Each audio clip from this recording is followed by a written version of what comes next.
c'est encore moi, Pépé, qui vous revient avec un autre épisode de Discuter entre les dés. Encore une fois, cette semaine, je viens vous parler d'un sujet qui me concerne, ou du moins qui m'intéresse, en lien avec le jeu de rôle, bien personnel, bien avec plein de biais et absolument pas objectif. Je viens vous discuter sur différents sujets aussi divers que variés.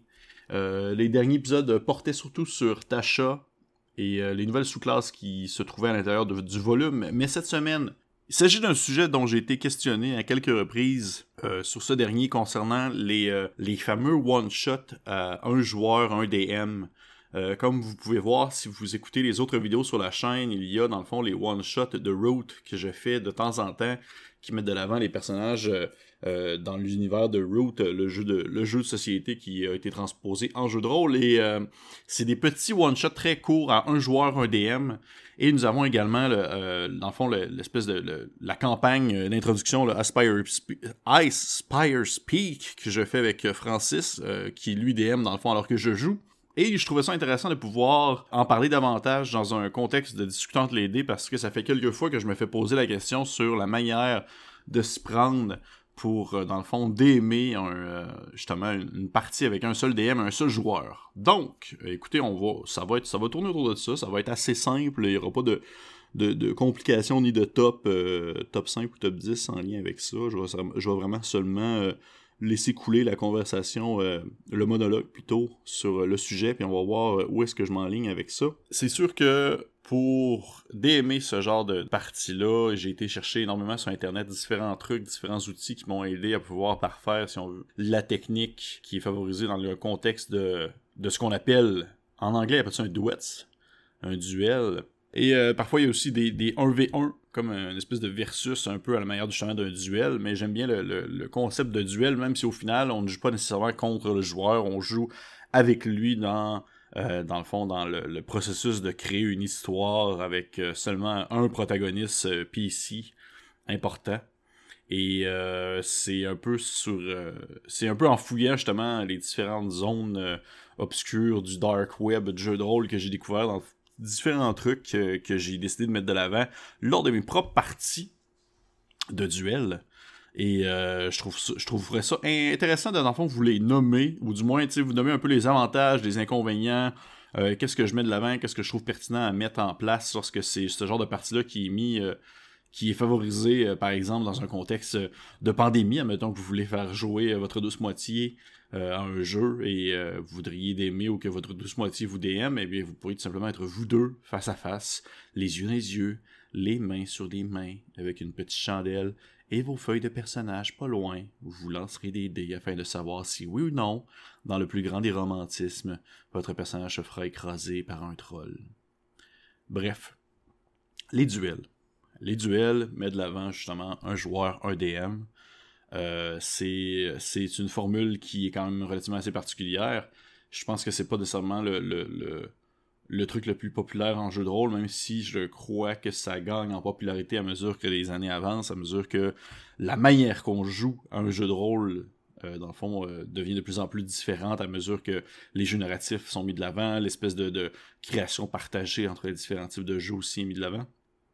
Et je trouve que le duel rentre un peu dans ce moule-là de nouveautés, de nouvelles manières de faire. Au final, c'est quasiment comme un jeu de société, excepté que il y a comme c'est collaboratif à la manière d'un jeu, mais il n'y a pas vraiment de fin. Vous décidez quand est-ce que ça se termine et vous incarnez des personnages. Au fond, un duel, pourquoi est-ce que vous devriez jouer un duel? Ce que je vais nommer là, c'est pas nécessairement des choses que j'ai pris en considération lorsque j'ai fait mes one-shots de Root.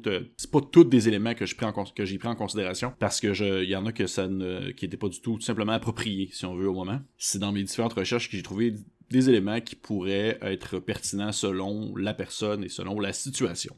C'est sûr que dans un contexte où est-ce qu'on joue à un joueur, un DM, il y a une très profonde personnalisation de la relation entre le personnage joueur et les NPC. Avec un seul joueur, dans le fond, il y a personne à qui parler excepté au NPC, c'est-à-dire le DM, et ça permet vraiment de pouvoir créer une certaine profondeur entre les relations qui vont se développer entre les personnages qui sont polyvalents, pas polyvalents, mais qui vont être satellite autour du personnage principal et ce dernier.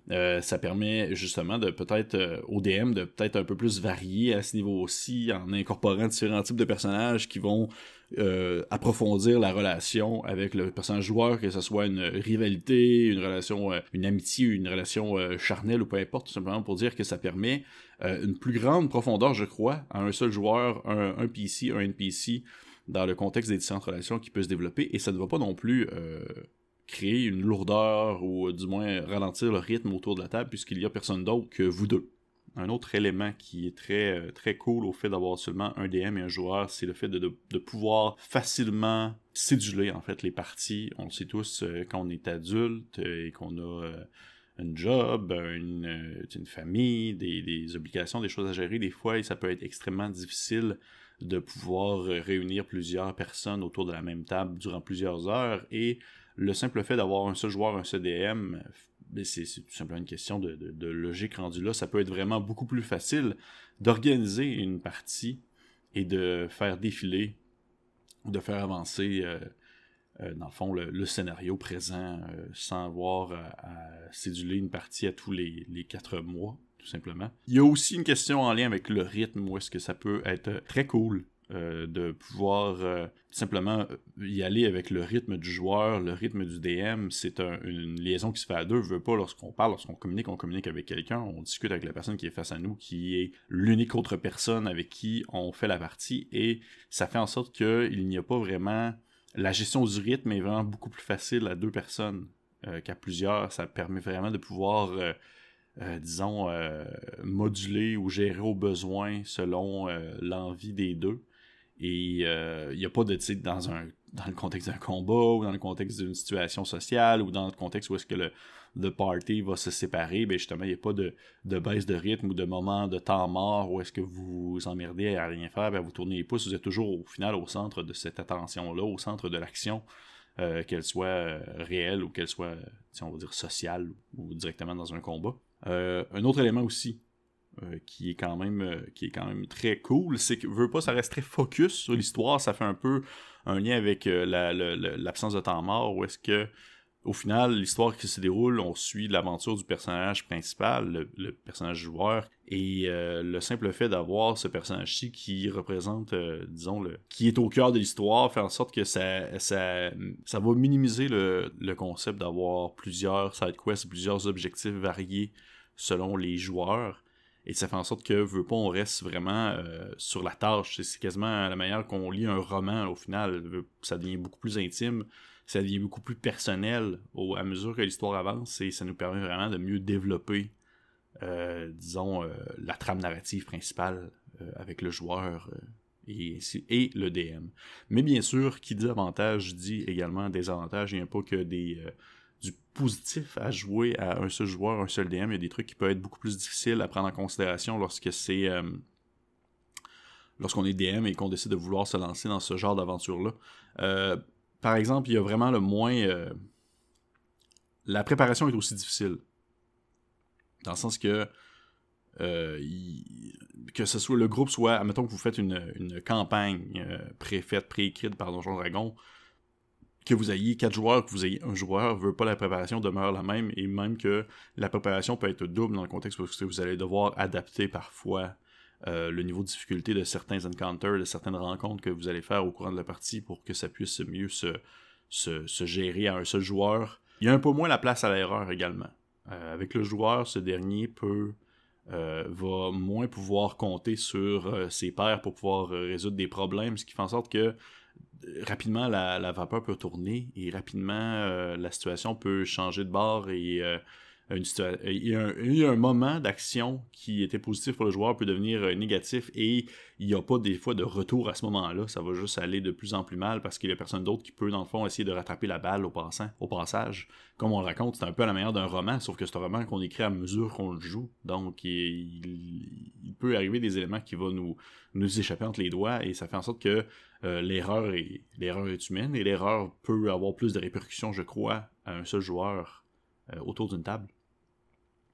Et bien sûr, je l'ai mentionné tantôt comme étant un point positif, mais c'est également aussi un point positif, le temps mort, dans le fait qu'il n'y a pas de temps mort ça peut être vraiment très négatif dans un contexte d'un joueur, un DM, où est-ce que le DM, là, c'est de la job, là, c'est de la job. Il n'y a pas de moment où est-ce que vous arrêtez de jouer. Vous êtes toujours présent sur la partie, parce que il y a une seule personne, et la personne ne va pas se parler tout seul, ou ne va pas interagir avec un autre joueur, elle va interagir avec vous tout le temps. Elle reçoit, en fait, justement, l'information que vous voulez lancer, elle reçoit la mise en place, elle reçoit, dans le fond, les personnages non-joueurs que vous lui donnez, ce qui fait en sorte que vous allez toujours devoir mettre en place différents personnages, mettre en place disons, le cadre de la partie, faire parler le monde, faire réagir le joueur, lui dire toujours ce qui se passe, être en constante action. Il n'y a pas de moment où est-ce que vous pouvez respirer un peu, sauf bien sûr si vous prenez des pauses, on s'entend, là. Mais du moins, il n'y a pas de moment, a priori, où est-ce que vous pouvez respirer alors que le joueur va se mettre à faire des passes de RP avec un autre personnage, parce qu'il n'y a pas d'autre personnage. Le seul autre personnage, mais c'est vous qui l'incarnez avec l'ensemble de ce que le joueur peut rencontrer au courant de la partie. Fait que c'est quand même, pour vrai, là, ça peut être assez rushant. Puis ça en vient justement à mon prochain point qui, dans le fond, les petits trucs que je vais donner rapidement pour des parties à un joueur, un DM, c'est de garder le temps de jeu quand même relativement assez court. C'est un premier truc que je vous donne. Parce que c'est justement assez rushant pour le DM. C'est très demandant mentalement, créativement. Ça demande beaucoup d'énergie de seulement toujours être à l'attaque pour pouvoir réagir à ce que le personnage fait, parce que vous êtes tout ce qui entoure le personnage et il va uniquement interagir avec vous. Donc, c'est vraiment très demandant du côté du DM. Donc, maintenez ça à des périodes plus courtes de partie, des 2 heures, 3 heures, voire maximum. Là, au-dessus de ça commence à être vraiment, vraiment difficile. Puis ça en revient au même pour les combats. Gardez les rencontres, les encounters, que ce soit combat ou rencontres sociales importantes, à un petit niveau. Là. Mettez pas comme 20 monstres...